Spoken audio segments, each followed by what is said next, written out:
Hey, sixth graders! We are on lesson 1.3, investigating a mystery object on Mars. Super excited to be talking about this mystery object with you and figuring out what it could be and how it got there and answering just so many amazing questions that we might have. So today we are going to be learning, we hopefully be able to ask questions about the natural world, develop claims or answers based on our evidence, and use reasoning to explain how that evidence supports our claim. Remember, just like every other learning goal, that you might not have any idea what this means yet, but hopefully by the end of the lesson, you'll be able to do these things and it'll make a lot more sense.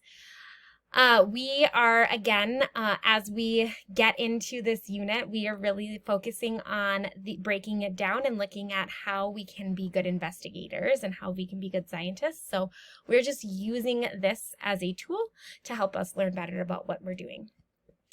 So scientists use argumentation to find explanations about questions in the natural world. And you might be wondering, hey, what is the natural world? But let's first start with argumentation. So argumentation is just what you think it is. It's people having a conversation, people talking about what's going on. They're stating what they believe, and then other people are stating what they believe, and they're just kind of having that conversation. When we talk about the natural world, we're thinking about all of these pictures here, things like this. So why do things look the way they look? How do things work? And why do things happen in different ways? These are all questions that I think I'm asked about 1,000 times a day by my children, and maybe you're asking them too, so you are on the right track to being an inquisitive scientist. And if you're not, then now's the time to start thinking about them and asking these questions alongside of us. So scientists, they gather information about the natural world to try to answer some of these questions, and they can do these through lots of different ways. They use computer models, we use satellites and rovers.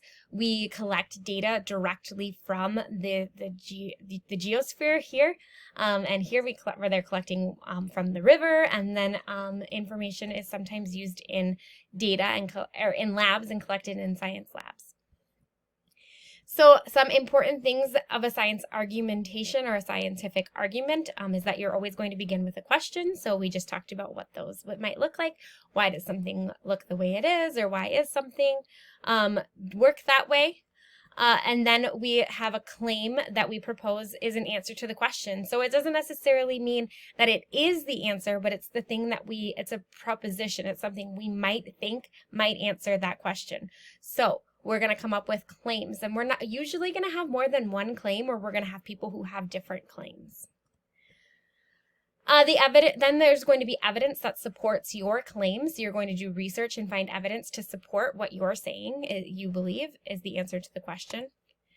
And then finally, you're going to have a clear explanation about how the evidence supports the claim, and you're going to give your reasons why you think it supports it, or how there is a connection, or why there's a connection, and why you believe that these things go together. So we're not just going to say, hey, we think this, and we found a rock, and that's how we know.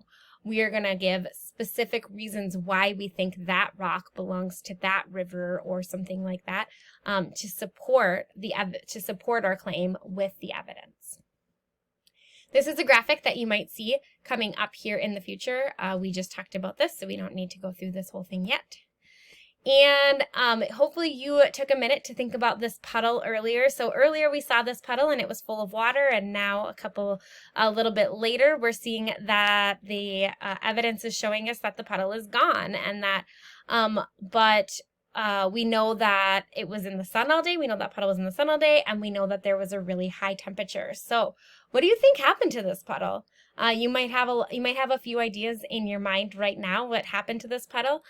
We're going to go ahead and look here at what Claire is saying. We're going to look at her scientific argument for what happened to this puddle right now.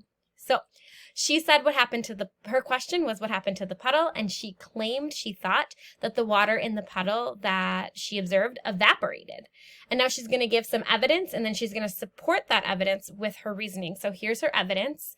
Since the temperature was 32 degrees Celsius or 90 degrees Fahrenheit, we know it was really warm that day. So that was evidence. We saw that right here on the evidence card. Okay, and now she's going to say why she thinks this evidence supports her claim. When water gets hot, it can change from liquid to gas. This is called evaporation. I think the water became so warm that it became water vapor or gas, and that's why the puddle was gone by the afternoon. So we have her claim, we have her evidence, and we have the reasoning. Claim, evidence, reasoning, and that's how we're going to give a really great scientific argument. We are going to be using this this process here to be doing a jelly donut evidence sort, which so you'll see that in your assignment, your practice assignment in a little bit, but we're going to talk about what that looks like just a little bit here in the lesson. So there has been a mystery object on Mars, and we have NASA images that have taken pictures of this surface of Mars, and I'm going to use my notes here to talk about this just to make sure I get everything accurate here, because I've had to record this twice because my computer froze. So let's take a look at this. There has been a puzzling object that appeared on the Opportunity rover, which was on Mars. If you're familiar with Mark Rober, then you might be familiar with some of the work that he's done with the rovers that have landed on Mars between Opportunity and Spirit. If you are not familiar with that, or you want to learn more, go ahead and find those videos, check them out. So cool, some really awesome stuff going on there. So a rover is a space exploration vehicle that has a camera on it, and that camera is used to take pictures of the Martian surface. So the Opportunity rover took a picture of right here of a spot on Mars. And then 12 Earth days later, it took another picture, and there was this mystery object here. Many people think that this object that's in the exact same spot, and we know it's in the exact same spot, that is for sure a fact. Many people think that it looks like a jelly donut, which is why we call this the jelly donut exercise. So lots of people are thinking and wondering, what is this? How did it get here? What's going on? And so we are going to be looking at some different pieces of evidence to try to figure it out together. So the question is, what is the object that the Opportunity rover photographed? And one claim, so we have two claims, and you do not have to agree with both of them. You don't have to agree with any of them, but we are going to be using these two claims, and I'm going to eventually ask you to pick one or the other that you most agree with. But the two claims is the object is a rock that was moved to that spot, and the object is a fungus and it grew in that spot. And you're going to be looking for evidence to support the claim that you pick. So either claim number 1 or claim number 2.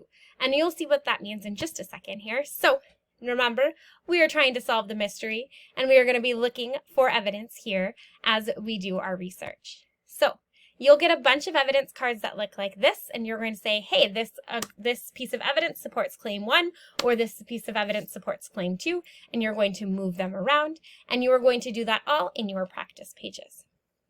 So I hope that you are just as excited to be looking at this mystery object as I am. And remember, if you ever have any questions, come find me, and I will help you out. Happy learning!